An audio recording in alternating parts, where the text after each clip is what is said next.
Tonight, imagine opening your eyes nearly 2,000 years ago, deep within the Roman Empire. The streets of Rome are already alive.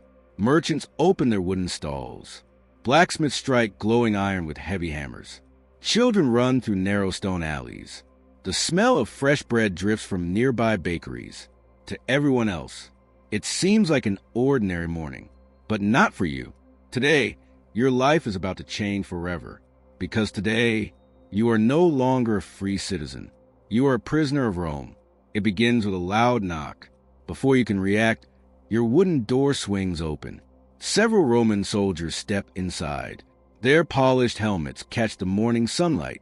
Bronze armor glitters as they surround you. Behind them stand a local magistrate, holding a small wax tablet. Your name is written upon it. You have been accused of breaking Roman law. Whether you're guilty or innocent hardly matters at this moment. The soldiers have come with orders. And in ancient Rome, orders are rarely questioned.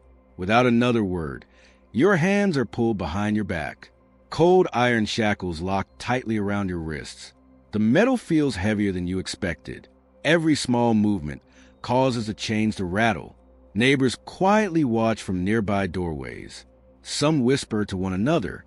Others quickly look away. No one wants to become involved. Helping a prisoner could bring suspicion upon themselves. You are escorted into the crowded streets. The city continues its daily routine as though nothing unusual has happened.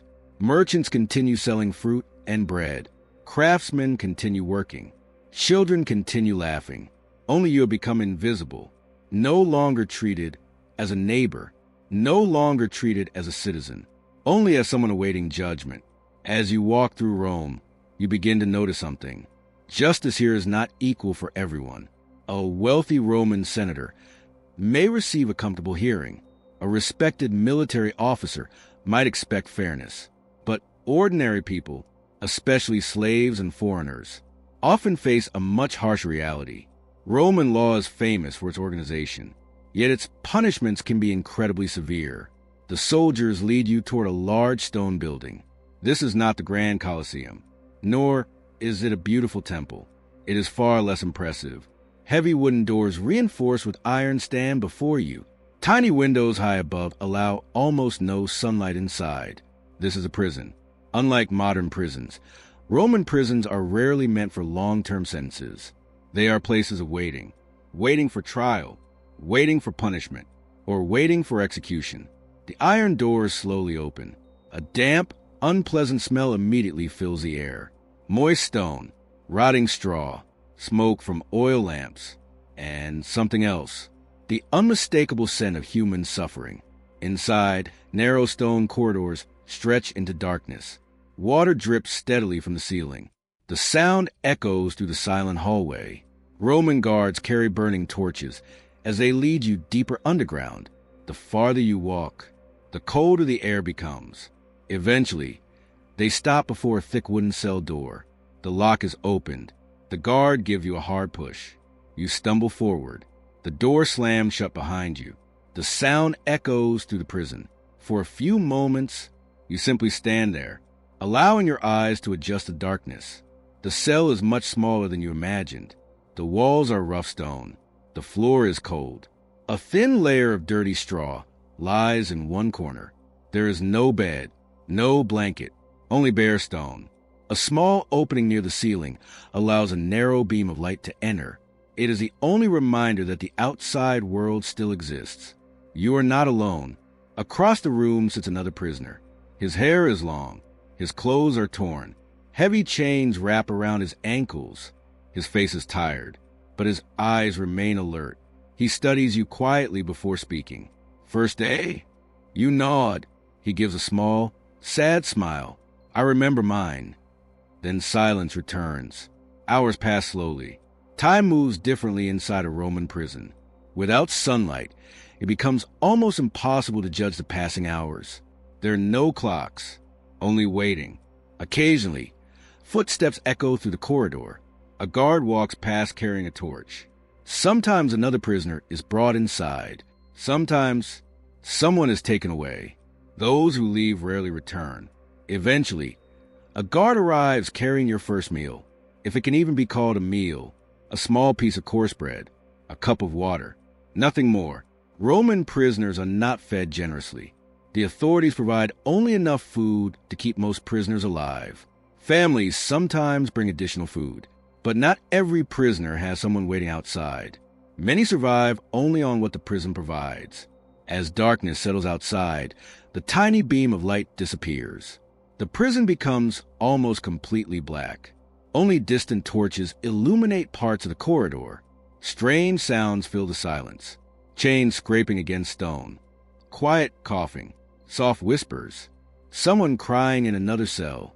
Water dripping endlessly from the ceiling. Sleep does not come easily. The cold stone floor presses against your back. Every position feels uncomfortable. Your wrists ache from the iron shackles. Your stomach is still hungry. The prisoner across from you finally speaks again. Do you know your sentence? You quietly answer, "No." He nods slowly. "Neither did I." Then he looks toward the ceiling. In this place, not knowing is sometimes worse than knowing. Those words stay with you long after conversation ends. Somewhere above, Rome continues its ordinary life. Markets remain busy. Citizens gather in public squares. Theaters fill with laughter. The empire moves forward. But down here, deep beneath the streets, time stands still.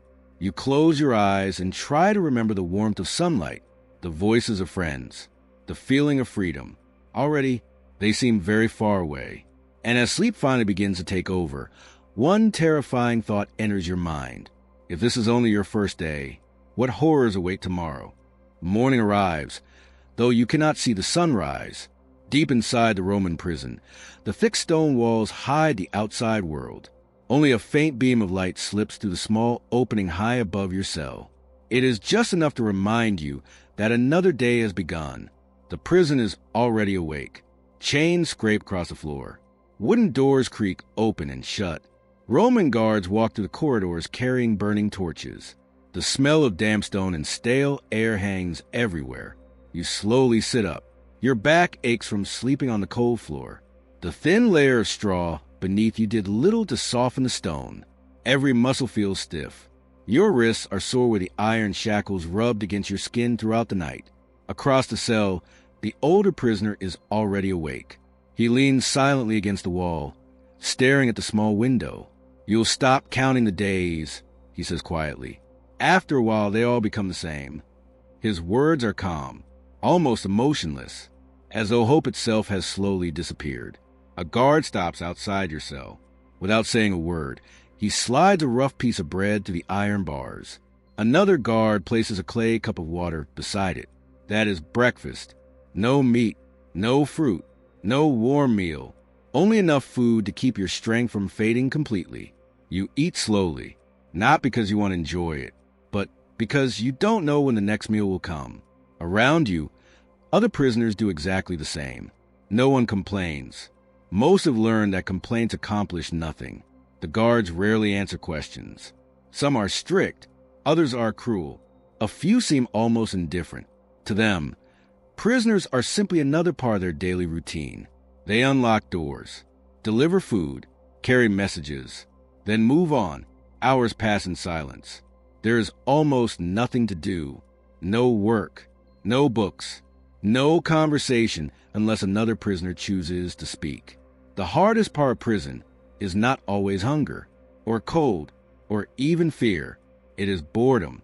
Time stretches endlessly. Every hour feels longer than the last.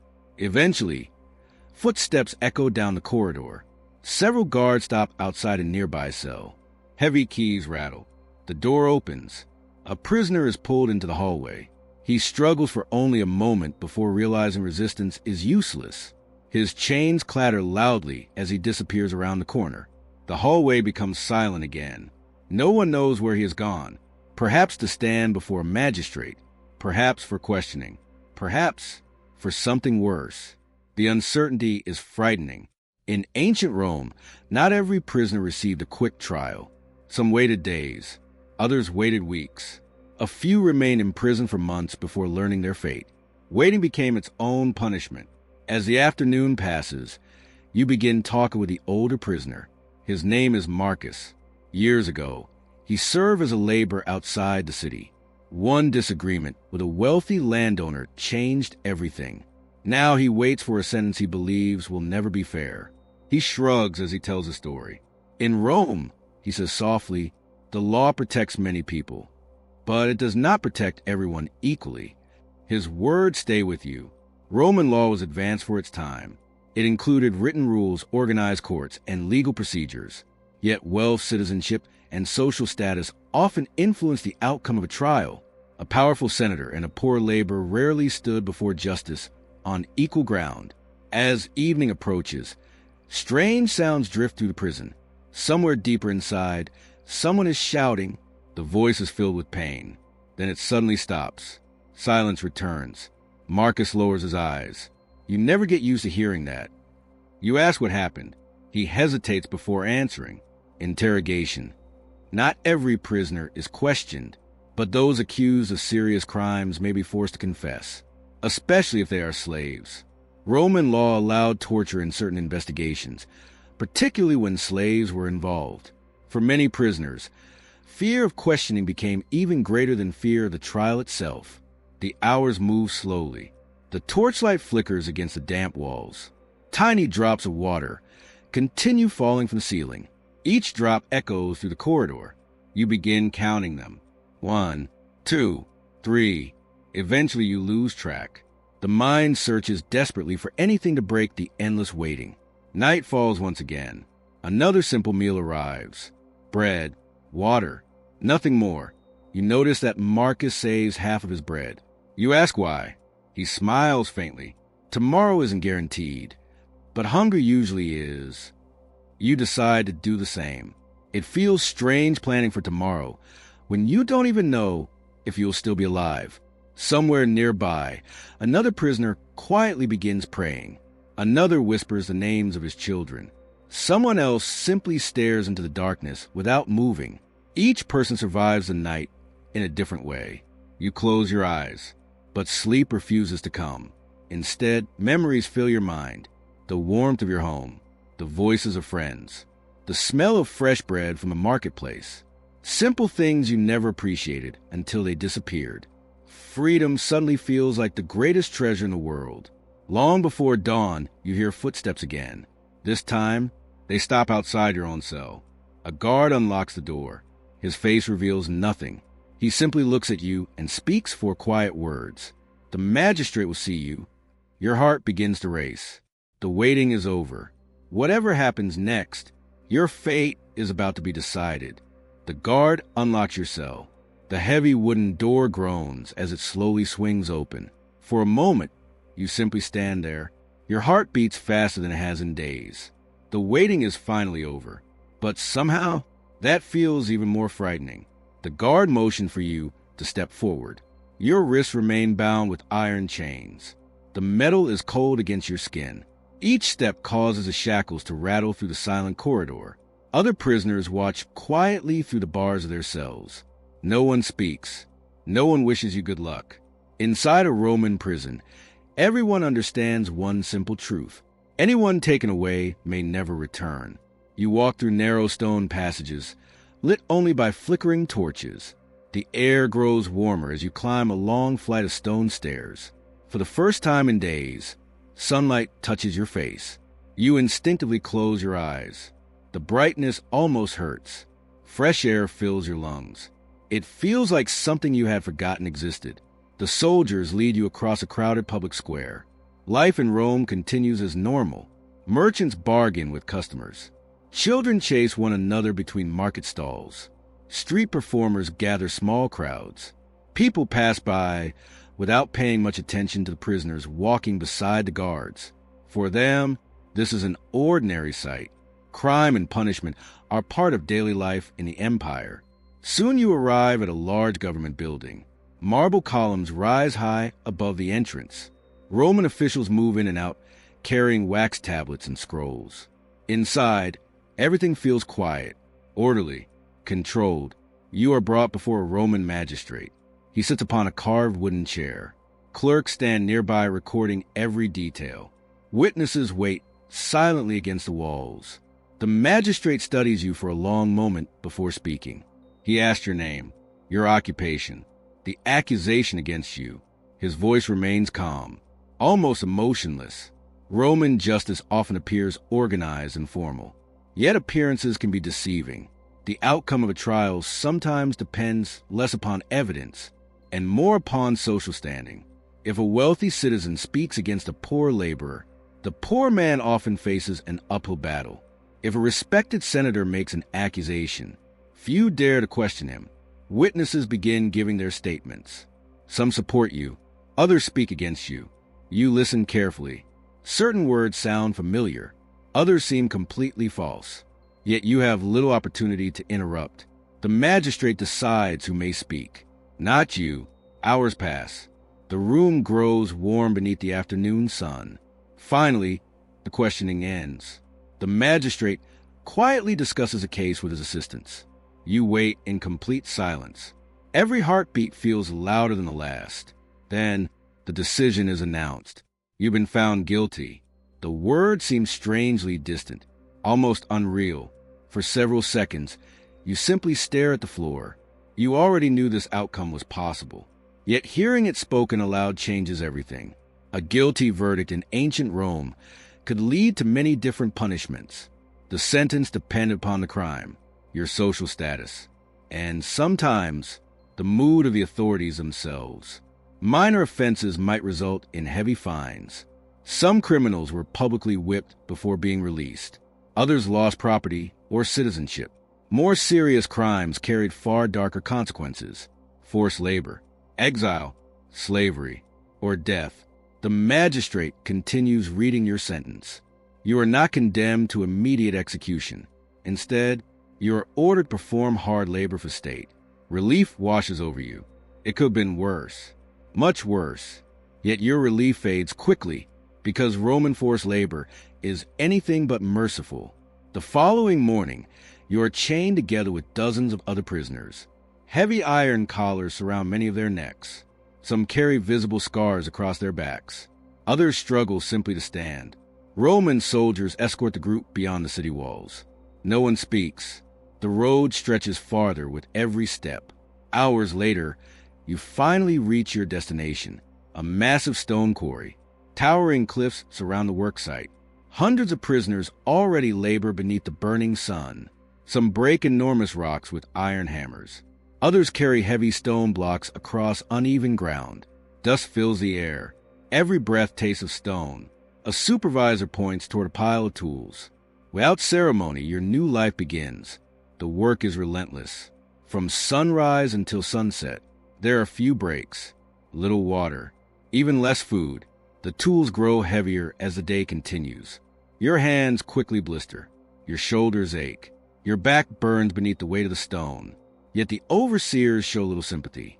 If someone slows down, they shout. If someone refuses to work, punishment follows. Some prisoners collapse from exhaustion. Others force themselves back to their feet. Stopping is rarely an option. As evening approaches, you finally return to a crude wooden shelter. It offers little protection from the weather. Straw covers the ground. The meal waiting for you is even smaller than the one in prison. A piece of bread, thin vegetable soup, water, nothing more. The older prisoners eat without speaking. They have learned to save every bit of energy. One man quietly whispers, "The quarry never grows smaller." You look toward the endless cliffs. He is right. No matter how much stone is removed, more always remains. Days slowly blend together. Work, eat, sleep, repeat. Your muscles grow stronger, but your spirit grows tired. You begin to understand that this punishment was never designed simply to repay a crime. It was designed to break a person, to replace hope with obedience, to make every day feel exactly the same. As darkness falls, you lie upon the rough straw. Your body aches from head to toe.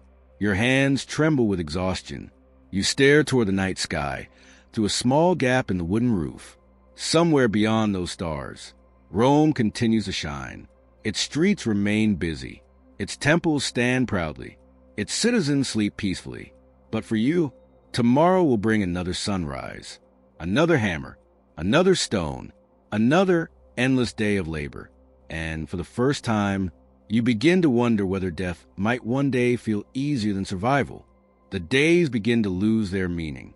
At first, you try to count them. One small mark scratched into a wooden beam for every sunrise. But after weeks of endless labor, the marks blur together. Eventually, you stop counting altogether. Life in the quarry follows the same relentless rhythm. Before dawn, a horn echoes across the camp. The guards unlock the gates. Chains rattle as hundreds of prisoners slowly gather in the dusty yard. Everyone looks exhausted. Faces are covered in dirt. Clothes hang in torn strips. Even the strongest men now walk with heavy, weary steps. Breakfast is little more than coarse bread and watered-down porridge. It is just enough to keep you standing, not enough to make you strong. Within minutes, the day's work begins. You lift an iron hammer that feels heavier every morning. The stone wall towers above you. Its surface stretches farther than you can see. Every swing sends sharp vibrations through your arms. Dust fills the air. Tiny fragments of rock sting your face. The noise never stops. Hammers strike stone from every direction. Metal against rock. Again, and again, and again. Hours pass beneath the blazing Mediterranean sun. Sweat pours down your face. Your hands bleed despite the rough cloth wrapped around them. Every breath carries fine dust into your lungs. Older prisoners cough constantly. Some have worked here for years. The dust has become part of them. One afternoon, an elderly prisoner beside you suddenly drops his hammer. He falls to his knees. His breathing becomes shallow. The overseer notices immediately. For a brief moment, you hope someone will help him. Instead, the guard simply orders another prisoner to take his place. The old man is carried away. No ceremony, no farewell. By sunset, another worker stands exactly where he once did. Life continues. That is the harsh reality of Roman forced labor. The work never stops. No single prisoner is considered irreplaceable. One evening, while eating your small portion of soup, you quietly ask another prisoner where the old man was taken. He stares into the fire before answering. If he's lucky, he died quickly. His words send a chill through you. You begin to realize that survival here depends on more than strength. It depends on endurance, on luck, and sometimes on simply lasting one more day. Weeks later, a group of guards arrives with new prisoners. Among them are men, women, and even teenagers. Some were convicted of crimes. Others are prisoners of war. A few were born into slavery and never knew freedom at all. Ancient Rome depended heavily on forced labor.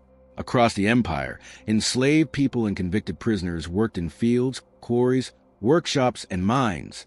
Without them, many of Rome's greatest construction projects would never have been completed. Yet history rarely remembers their names.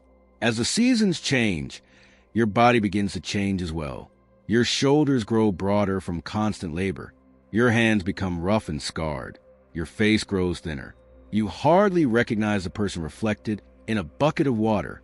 The hopeful prisoner who first entered a Roman jail has disappeared. In his place stands someone hardened by survival. One cold morning, rumors spread through the camp. Several prisoners are being transferred. Some believe they are going home. Others know better. A veteran laborer quietly explains the truth. They're being sent to the mines. Everyone falls silent. Even the guards seem unusually serious. The mines are feared throughout the Roman world. Unlike the quarry, where fresh air and sunlight still exist, the mines lie deep beneath the earth. The tunnels are narrow, dark, hot, and often unstable. Prisoners spend endless hours digging for silver, gold, copper, and iron. Fresh air is scarce. Collapses are common. Many never return to the surface. Later that afternoon, you watch as chains are fastened around the prisoners chosen for transfer. Some cry quietly. Others stare blankly ahead. One young man repeatedly asks if there has been a mistake. No one answers him. The wagons disappear over the horizon. You never see those prisoners again. That night, sleep feels impossible. You realize something terrifying. The quarry you once hated now seems merciful compared to the mines. Suffering has changed your understanding of hardship. Months pass. The empire continues to demand stone, roads, temples, aqueducts, fortresses. Every great Roman building begins with workers like you, yet no one who walks those magnificent streets will ever know the names of the prisoners who carved the stone. History celebrates emperors, generals, architects. It rarely remembers the people whose hands actually built the empire.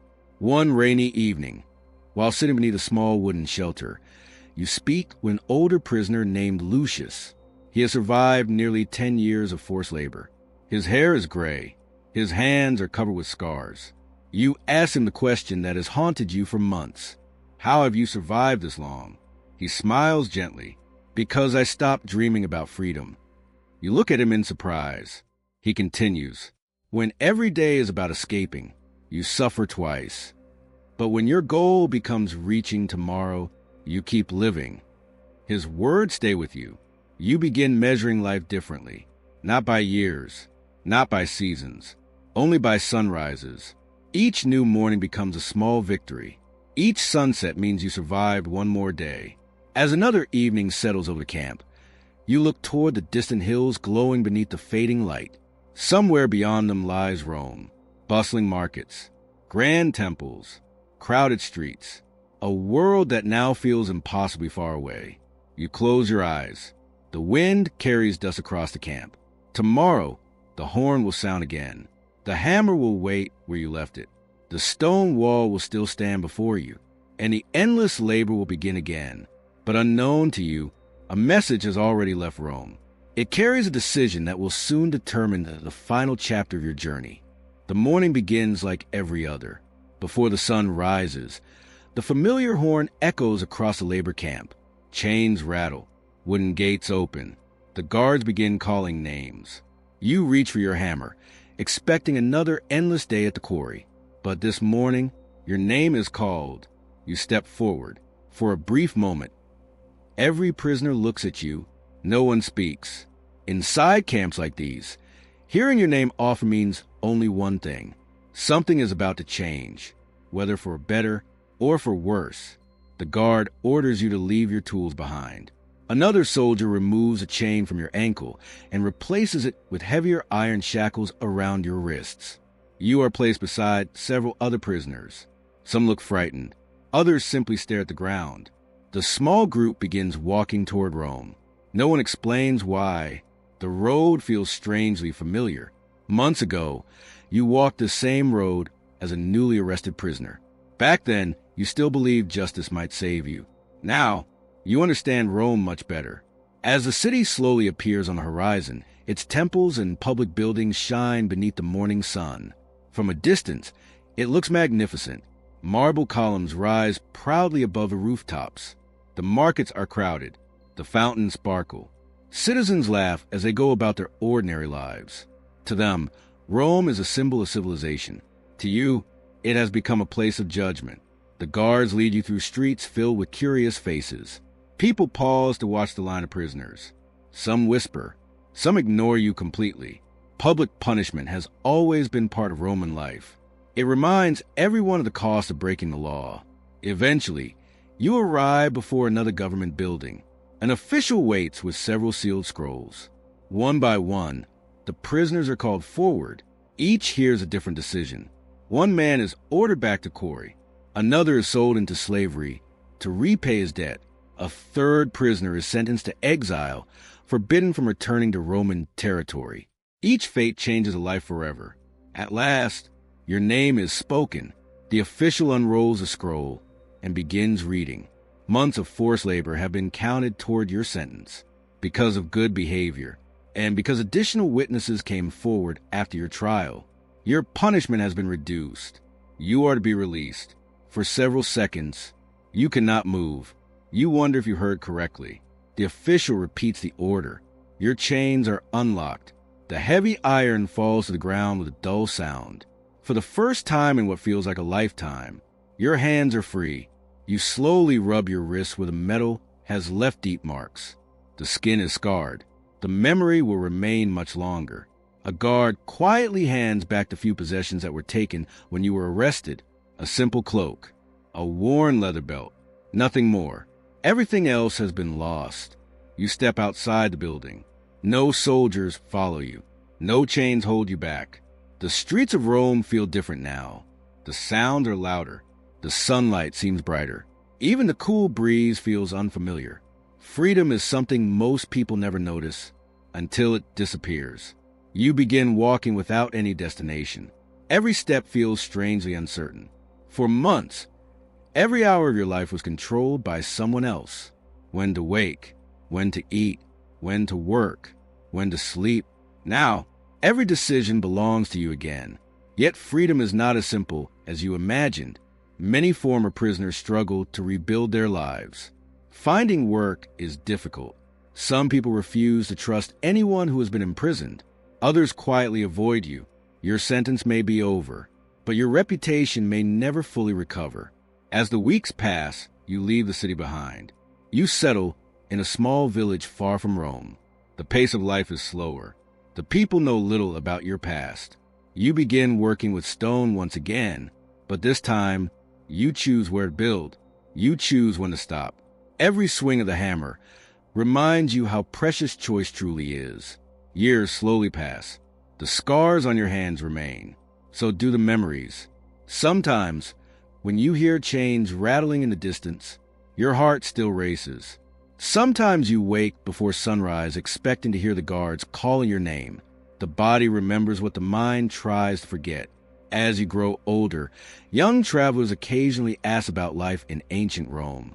Many imagine grand victories, magnificent temples, powerful emperors. You tell them those stories are true, but only part of the truth. The Roman Empire was built with remarkable engineering, brilliant laws, powerful armies, and extraordinary ambition. Yet it was also sustained by prisons, forced labor, public punishment, and countless ordinary people whose suffering rarely appeared in history books. The empire's greatest monuments still stand today. Visitors admire their beauty. Few stop to think about the prisoners who carved the stone, the slaves who carried the blocks, or the laborers who spent their lives building monuments they would never enjoy. History often remembers those who ruled. It rarely remembers those who endured. So, would you survive as a Roman prisoner? Perhaps. But survival would demand far more than physical strength. It would require patience when hope seemed impossible, courage when justice felt uncertain, endurance through hunger, loneliness, and endless waiting, and above all, the determination to believe that tomorrow might still bring another chance. As the sun slowly sets beyond the distant hills, you place your tools on the ground and watch the evening light fade across the fields. The prison is gone. The quarry is behind you. The chains have long since fallen away, but the lessons remain. You have learned that freedom is never ordinary. It is one of life's greatest treasures, one that is often appreciated only after it has been taken away. Thank you for joining this quiet journey into the darker side of ancient Rome. Now, the day's burdens are behind you. The night has grown still. Close your eyes. Rest peacefully. And until our next journey through history, good night.